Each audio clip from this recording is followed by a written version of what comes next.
Inaasahang nasa mahigit 5,000 kasunduluhan mula sa iba't ibang Philippine Army Major Unit sa buong Pilipinas ang makikilahok sa isasagawang Combined Arms Training Exercise Katihan na magsisimula ngayong buwan.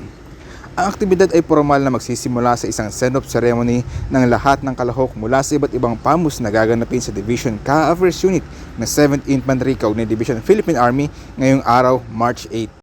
Gaganapin ang pinakamalaking military exercise na ito sa loob ng Fort Magsaysay Military Reservation at sa Camp O'Donnell sa Capas, Tarlac. Una rito, nagsagawa na ang iba't ibang PAMUs ng kani-kanilang send-off ceremony bilang pagpapakita ng suporta sa mga kasunduluhan nila na lalahok sa Katex Katihan sa Fort Magsaysay at Camp O'Donnell. Ang aktibidad ay nakatuon sa transition ng kasunduluhan mula sa pagtugon sa internal threat patungong territorial defense.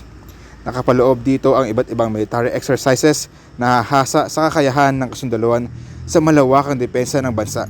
Mula sa small unit operations, itatampok sa nasabing military exercise ang large-scale exercise na susukat rin sa kapasidad ng kasunduluhan na mag-move, maneuver at mag-sustain ng malaking pwersa sa mga combat operations.